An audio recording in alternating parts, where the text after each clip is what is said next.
bem, então nessa aula nós vamos agora falar sobre crie uma rotina de trabalho e atendimento que seja ao mesmo tempo eficiente e funcional.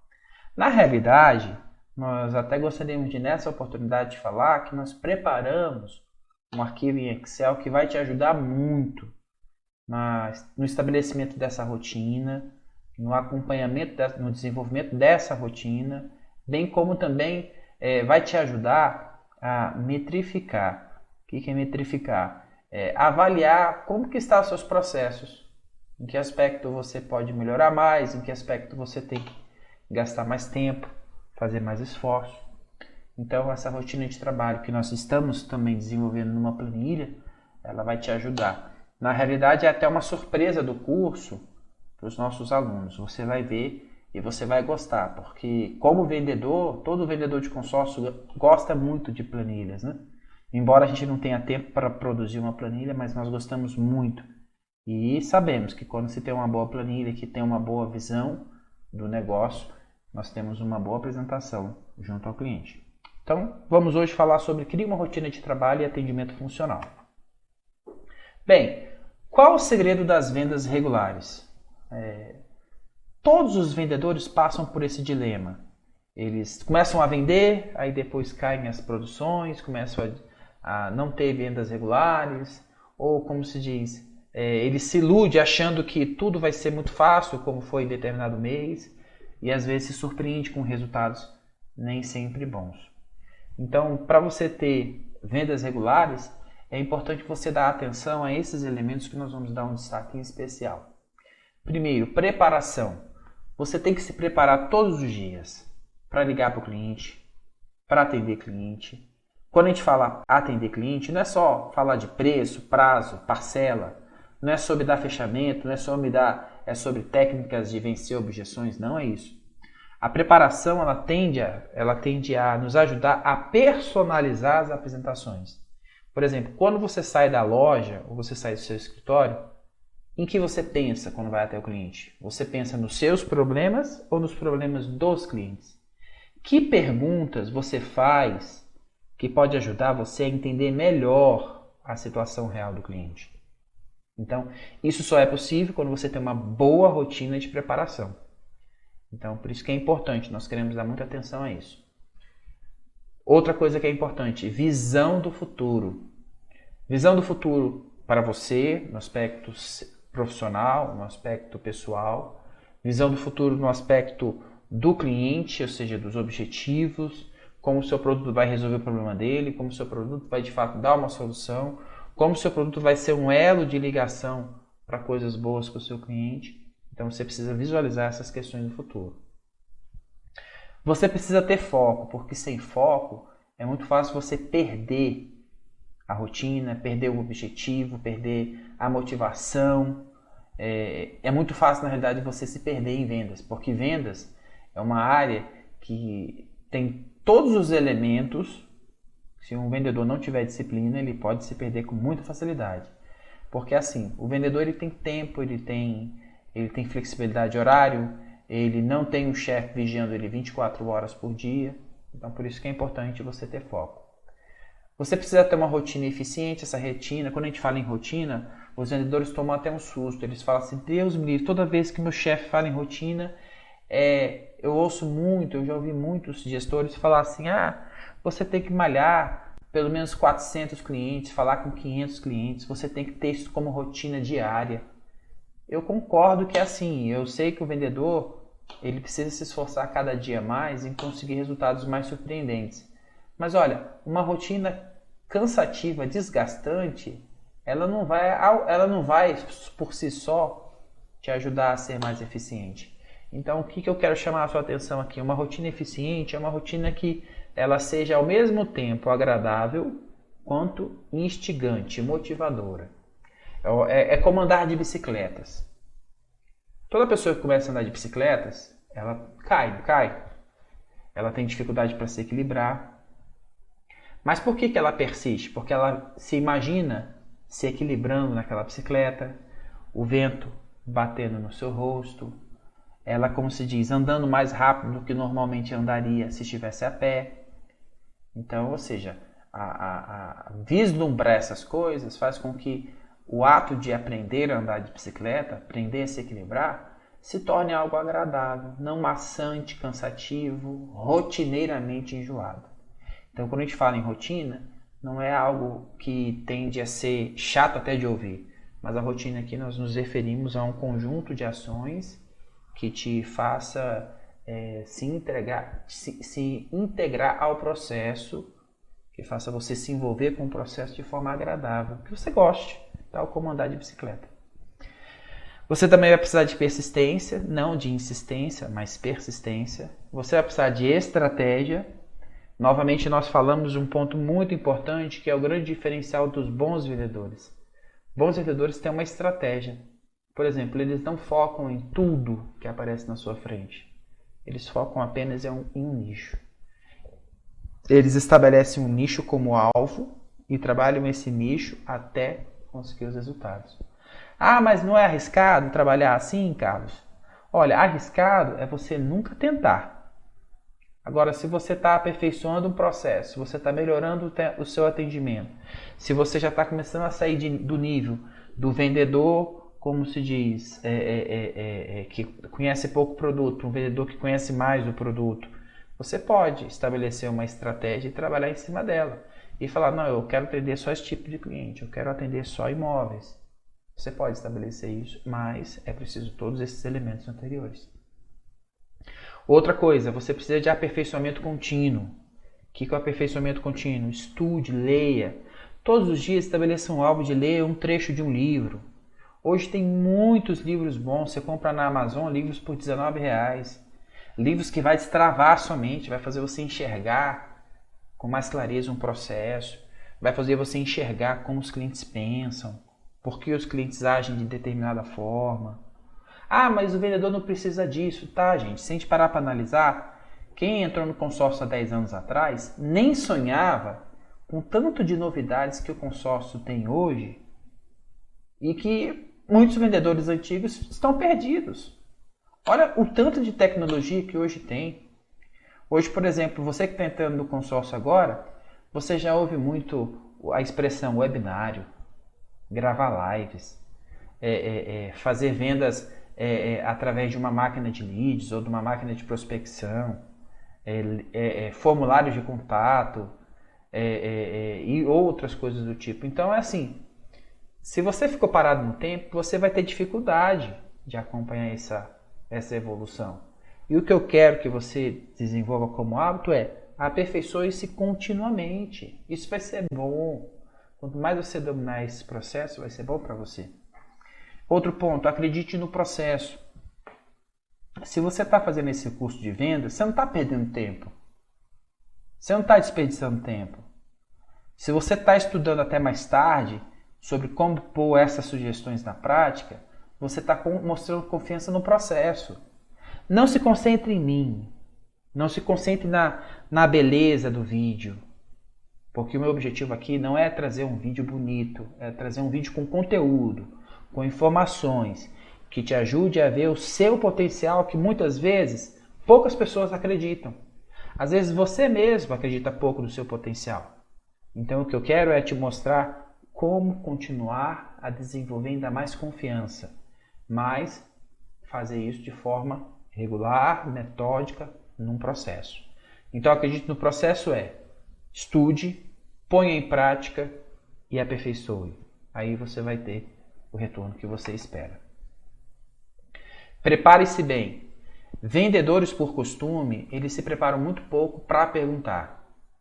Pare e pense quantas vezes você foi no cliente com as perguntas que você se programou para fazer para o seu cliente. Você tem esse hábito? Eu não tenho esse hábito. Hoje eu começo a perceber que é importante. Em vez de simplesmente começar a jogar uma enxurrada de informações, falando para o cliente sobre preço, prazo, parcela, o que o cliente compra, a gente tem que perguntar por que ele quer comprar um imóvel, o que motiva o senhor a comprar um imóvel. E quando o cliente fala assim, é porque eu quero um imóvel maior. Por que o senhor quer um imóvel maior? Porque minha família aumentou. Mas por que o senhor precisa de um imóvel maior? qual é a sua situação hoje? Aí ele vai falar assim, eu moro de favor na casa dos meus pais.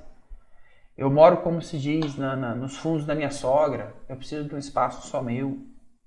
Então é assim, não é para você fazer um interrogatório com seus clientes, mas você precisa entender qual é a força que movimenta o seu cliente ou que motiva seu cliente a procurar o sistema de consórcio.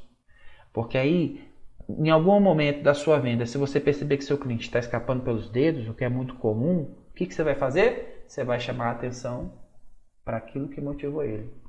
O senhor vai adiar de novo um projeto tão importante. O senhor está há 10 anos morando nos fundos da sua sogra. O senhor pretende passar os próximos 10 anos?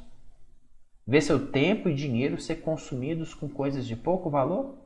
Então, tá vendo? Quando você sabe quais são os problemas que motivaram o cliente a procurar o consórcio, é mais fácil você não perder esse cliente. Agora, se você não souber disso, provavelmente você não vai ter como argumentar depois. O cliente falou assim, não tem interesse, esse preço está muito acima para mim, ou eu acho que eu não vou fazer isso agora. Então é importante você saber. Em geral, você, quando sai para visitar um cliente, você prepara apenas respostas para as objeções. Olha só, eu sei que muitas pessoas usam esse argumento de que quanto mais objeções, mais indica que o cliente está interessado em comprar. Tudo bem, não vou ir contra quem acredita nisso. Mas olha só, se está surgindo muita objeção, duas coisas podem estar acontecendo. Primeiro, você realmente está preparando um terreno fértil para objeções por deixar algumas lacunas no seu atendimento. Ou segundo, o cliente não está satisfeito com a condução do processo. E aí a primeira objeção, a primeira ação do cliente para mostrar uma certa rejeição é objetar. Então é claro que há casos e casos.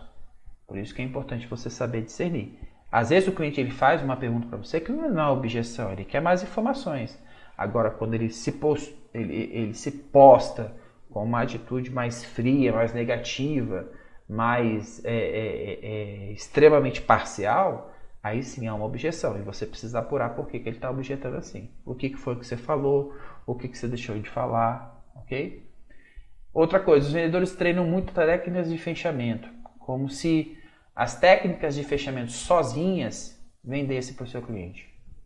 Eu digo isso como experiência própria. Olha, em 2002, quando eu entrei para o consórcio, eu ouvi um grupo de vendedores que viviam falando, porque toda venda você tem que dar fechamento, você tem que dar fechamento, você tem que dar fechamento. E eu ficava me perguntando, gente, fechamento é uma palavra mágica, né? Deve ser uma palavra assim que você fala que tudo dá certo, né? E não necessariamente é daquele jeito. Técnicas de fechamento não é o uso de algumas palavras, de algumas expressões, de algumas perguntas. A técnica de fechamento, ela envolve o seu cliente. Ela, como se por assim dizer, ela preenche todas as lacunas. É como se fosse um caminho que você prepara o seu cliente para percorrer. Isso é um conjunto de técnicas de fechamento. Não apenas o uso de uma ou outra expressão. Ok? Na realidade, é até interessante você tirar depois um tempinho para aperfeiçoar algumas técnicas de fechamento, porque às vezes algumas técnicas de fechamento funcionam muito bem com algumas vendas, mas com outras elas podem até atrapalhar. Então é interessante depois a gente tirar um tempinho para falar sobre isso. Os vendedores querem o mais rápido possível fechar e passar para o próximo, que é um outro problema. Entenda assim, gente, gaste o tempo que for necessário com o seu cliente. Não se precipite. Por isso que você tem que ter uma rotina regular de trabalho. Você tem que falar com muitas pessoas. Você tem que ter conversas objetivas com uma boa quantidade de pessoas. Nós não vamos estabelecer aqui um número irreal ou irrealista para você. Você tem que falar com 500 pessoas. É melhor você falar com 5 pessoas, 5 contatos bons, conversas delongadas, do que com 50 conversas na correria. Então, ou seja, crie essa rotina de falar com o maior número de pessoas. E outra, conseguiu falar com o cliente, conseguiu falar para ele, conseguiu apresentar seu produto consórcio, dê todos os elementos para ele avançar para o próximo passo, que é um compromisso, que é uma venda em si, tá bom? Mas nada de se precipitar, de falar é para hoje, é agora. só vai fechar as portas. É claro, para algumas vendas funcionam, principalmente vendas de pequeno valor, mas para vendas maiores não. Inclua na sua rotina diária treinar. Olha só as perguntas. Treine perguntas de sondagem. O que é uma sonda? Bem, uma sonda é uma broca. Vamos explicar aqui de uma forma assim mais prática. Pensa numa broca grande de metal que algumas áreas da construção elas perfuram o solo, aí vão lá no fundo para saber os tipos de solo. Então essa sonda ela retira amostras do solo profundo para saber a compactação, a permeabilidade do solo. Então, o que a pergunta de sondagem ela faz? Ela vai lá no fundo, lá na parte da decisão, na parte que motivou o cliente a procurar o consórcio. E como que você faz isso? Através de 3 tipos de pergunta. Primeiro, perguntas de problema, ou seja, qual o problema que o cliente tem, qual o problema específico, né? Perguntas de solução, é você perguntar para o cliente como que o seu produto vai resolver o problema dele. Você sabe, mas você precisa ouvir isso do cliente. Porque quando o cliente expõe para você o que ele pensa, ou como a solução que você tem vai ajudar ele, como se diz, ele compra a ideia. Se ele não fizer isso, ele não vai comprar a ideia. Então você tem que trabalhar de novo a ideia. Porque é onde os vendedores erram, né? Eles acham, o cliente está pronto só porque eu fiz uma visita para ele. O cliente eu posso fechar com ele, forçar o fechamento aqui, porque ele me perguntou sobre o preço. Você nem fez outras perguntas. Então, perguntas de problema, perguntas de solução. E perguntas de implicação no negócio. Olha só, essa pergunta aqui, ela também tem ela é muito importante nesse processo. Porque olha só, o que é pergunta de implicação no negócio? É você tentar mostrar para o cliente ou testar o seu cliente para ver se ele entende como aquela solução vai trazer resultados para ele ou vai trazer benefícios para ele. E fazer o cliente também pensar como aquela não solução, ou seja, se ele não comprar o seu consórcio, qual a implicação que vai ter no seu negócio? Ou seja, o senhor vai se endividar mais, ou seja, o senhor vai passar mais os próximos 10 anos e não vai ter nada, assim como até hoje não tem. O senhor vai perder uma chance de aproveitar oportunidades no mercado que não aparecem todo dia. Então, ou seja, perguntas de implicação. Você vai fazer uma pergunta e o cliente vai responder. Perguntas dentro desse contexto que nós acabamos de apresentar para você. Ok? Então, nós gostaríamos muito que você trabalhasse essas questões. Olha o ponto interessante. Isso aqui não é uma informação minha, tá, gente? Isso aqui é um estudo realizado por publicações na área de vendas que fala sobre isso. Existem estudos que indicam que tentativas precoces de fechamento, ao invés de antecipar o fechamento, tendem a contribuir para o negócio de existência. Bem, quando eu li essa informação, eu acreditei piamente nela. Sabe por quê? Olha, eu trabalhei como vendedor por muitos anos. Trabalhei como gestor, como gerente, muitos anos. E eu cansei de ver vendedores que tinham muita habilidade para fazer vendas pequenas queimar uma venda grande. Eu chegava até a visitar o cliente com esse vendedor e eu falava para ele assim, não dê fechamento no cliente antes da hora. Porque a qualquer sinal se o cliente dava um sorriso, se o cliente encostava na cadeira, o vendedor já interpretava que era indicativo de fechamento.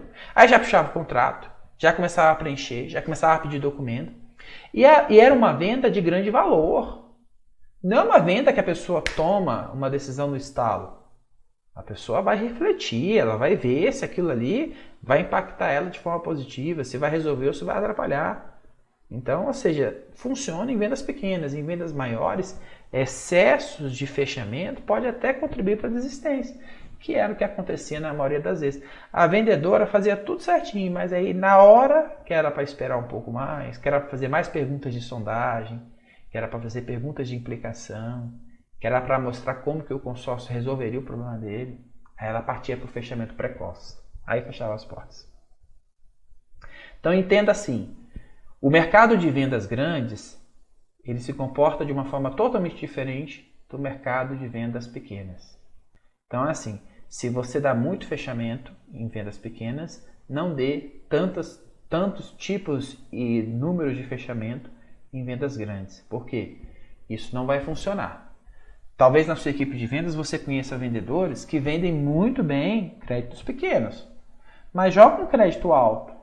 Talvez ele vai ter dificuldade. Entendeu? Então, ou seja, isso acontece. Eu cansei de ver. Eu acho que não é muito difícil você observar isso também. Clientes de alto perfil são compradores tenazes, profissionais. Assim como existem vendedores profissionais, existem compradores profissionais. Na realidade, tem compradores que conhecem mais técnicas de venda do que muitos vendedores.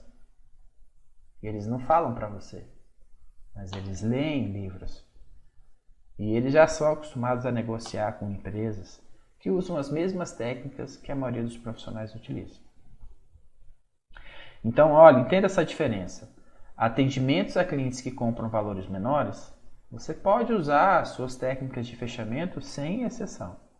Mas em clientes que compram valores mais elevados, use com cuidado, tá bom? Porque o excesso pode ser interpretado de uma forma menos positiva para os seus clientes, tá bom?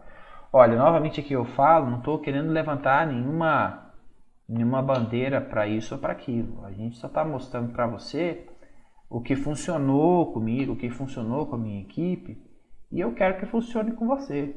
Então, não me oponho aos que dizem que você tem que ter muitos tipos de fechamento, só que eu trabalho numa linha diferente. E como eu falei para você no início, eu ajudei a formar vendedores que hoje são, como se diz, vendedores que ganham muito dinheiro com venda de consórcio. Muito mais do que você possa imaginar. Mas por quê? Porque eles aprenderam a desenvolver essa habilidade, tá bom? De fazer pergunta de sondagem, de saber dar o tempo que o negócio exige. Onde você está concentrando seus esforços? Em técnicas de fechamento, em respostas rápidas a objeções ou técnicas de sondagem? Então, ou seja, será que você é daquele vendedor que o cliente fala uma coisa, você já responde ele na hora? O cliente fala uma coisa, você responde ele de novo, como se fosse assim, eu sei mais do que você, não é isso, só está errado. É essa a impressão que você está passando para o seu cliente? Se é essa a impressão que você está passando para o seu cliente, cuidado. Cuidado. Porque assim você pode mais fechar portas do que abrir. Até porque não tem nada mais cansativo e maçante do que você lidar com pessoas que são arrogantes. Então, cuidado. Ao contrário, tente aprender mais a técnica de sondagem. Ou seja, pense num médico, num excelente profissional, que ao invés de simplesmente prescrever uma receita de medicamento, ele olha nos teus olhos e começa a fazer algumas perguntas. Aí ele começa a perguntar como que você se sente à noite. Você dorme bem? Você tem dificuldade para respirar? Quando você acorda, você sente fraqueza, sente que recuperou todas as suas energias? E com essas perguntas, ele faz o quê? Ele consegue fazer um levantamento do seu perfil de saúde. Aí será que ele para aí? Ele fala assim, olha, nós vamos precisar fazer um exame mais profundo. Aí ele te recomenda um exame de sangue, um exame de imagens. Aí fala assim, vamos ver como é que estão os seus níveis de hormônios para tentar equilibrar. Como que você sai de um atendimento assim com um profissional desse tipo? Você sai falando, olha, aquele médico ali é espetacular. Agora, quando você, ao mesmo tempo, vai falar com um profissional, que você fala assim, doutor, eu vi no Google uma informação assim, que Google? Google não sabe de nada. Poxa, ele deu uma resposta à sua objeção. Doutor, mas olha só, esse remédio que o senhor está me prescrevendo, o pessoal fala que tem muita contraindicação. Contraindicação tem em todo lugar. Se você for olhar por isso, então você não vai beber remédio nenhum. Pronto, ele está dando uma resposta à objeção. Mas é a melhor? É a mais educada? É a que está gerando uma conexão entre você e ele? Então pense nisso. Muito cuidado com técnicas repetitivas de fechamento. Muito cuidado com respostas rápidas a objeções. Você precisa investigar um pouco mais por que o seu cliente está objetando tanto, por que o seu cliente está levantando muitos muros de impedimento através das sondagens, tá bom? Em clientes de grandes compras, use menos técnicas de fechamento e mais técnicas de sondagem. Vendas de compras grandes costumam ter impactos maiores no negócio dos clientes, por isso que eles precisam de tempo. Por isso, se concentre na condução do processo, não na venda em si. Ah, mas o meu gerente está pressionando se eu não vender, se eu não vender, se eu não vender. Olha, por isso que eu falo, comece trabalhando muito no início do mês, porque aí você vai ter, olha, toda a tranquilidade e a serenidade para esperar o seu cliente decidir. Quando a gente fala esperar seu cliente decidir, não é deixar ele solto, mas você vai respeitar o tempo que ele te pede. Principalmente se você está ligando com grandes compras. É importante você considerar isso. Ao fazer essa sondagem, faça perguntas de problema, implicação e necessidade de solução, repetindo. Qual é o problema do cliente? Qual a implicação que esse problema tem na vida do cliente, no negócio do cliente, na família do cliente, no relacionamento dele, como se diz, na saúde dele. Como que ele enxerga o consórcio como uma solução para o seu negócio? Por que ele precisa de uma solução? Por que ele não pode mais adiar? Então essas perguntas vão te ajudar. Por exemplo, pergunte ao seu cliente o motivo dele estar pensando num consórcio. Por que ele procura um consórcio? Tente descobrir o que motiva ele a comprar. Quais os problemas? Vamos citar alguns. Olha, dívidas altas de financiamento caro. Às vezes o cliente quer comprar um consórcio para quitar esse financiamento. Ele quer mudar para o imóvel. Ele quer mudar para um imóvel maior. Por quê? Por esse motivo, por aquele motivo, porque eu moro na casa dos meus pais, porque a vizinhança é ruim, porque está distante do trabalho, eu estou pegando muito engarrafamento, eu estou brigando muito com minha esposa, eu estou estressado, eu não estou vendo meus filhos, não estou vendo o crescimento deles, eu passo mais tempo no trânsito do que em casa. Então são problemas que você só vai conseguir discernir ou absorver se você fizer perguntas. A região é violenta, aconteceu um crime aqui na região e agora o cliente ele quer de qualquer forma mudar. É importante você saber esses problemas, porque se em algum momento do processo o cliente começar a adiar, você pode usar o problema dele para lembrar ele, olha, você tem certeza que você quer continuar morando no mesmo lugar? No mesmo lugar que você me falou que não tem boas lembranças? Então aí você vai voltar a atenção dele para o consórcio. Perguntas de implicação. O que são essas perguntas? Como o problema relatado pelo cliente infere na sua vida ou no seu negócio? Então vamos lá, o cliente disse que o problema dele é a distância da residência em relação ao trabalho. Que implicações isso tem que você precisar ouvir do seu cliente? Por exemplo, você vai fazer uma pergunta de implicação, ele vai dizer, olha, devido à distância e constante engarrafamento, eu estou chegando atrasado no trabalho, tenho perdido reuniões importantes, e até uma provável hipótese de promoção pode ser afetada por causa disso. Então, tá vendo? O problema maior que você descobriu, através de perguntas de implicação, o cliente falou porque, olha, eu posso ser promovido, mas de tanto eu chegar atrasado, eu posso perder essa promoção.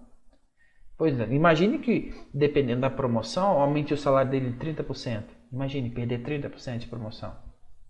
Então, tá vendo? Então, as perguntas de implicação, ela vai mais a fundo. E ela te ajuda a ter uma noção exata do problema do cliente. Eu espero que você tenha gostado desse conteúdo. Nós fizemos uma pesquisa muito cabal, muito minuciosa para trazer um conteúdo testado, um conteúdo que funciona, um conteúdo que eu já vivenciei com meus clientes, com os meus vendedores. E na realidade a gente vivenciou tudo isso aí na prática, sem saber o passo a passo de tudo isso. Mas hoje nós conseguimos visualizar por que éramos bem-sucedidos naquela época em que não tinha tanta informação, que foi na época que a gente trabalhava nos anos 2010 até 2016 nesse segmento. E como gestor de equipes, então o que ajudou, o que contribuiu. Então nós vamos aprendendo muito mais com esses processos. Eu espero que você tenha gostado do conteúdo. Comente aqui embaixo o que chamou mais a sua atenção, o que você mais gostou. E vamos estar sempre trazendo informações relevantes para que você tenha um conteúdo de qualidade, um conteúdo que te ajude a se diferenciar do seu mercado. E lembrando, o meu objetivo aqui nesse curso vai ajudar você a desenvolver técnicas precisas para que você, com um tempo muito menor, consiga ter um retorno ou uma vantagem muito grande em relação à sua concorrência, tá bom? Espero que você tenha gostado do conteúdo. Até a próxima aula.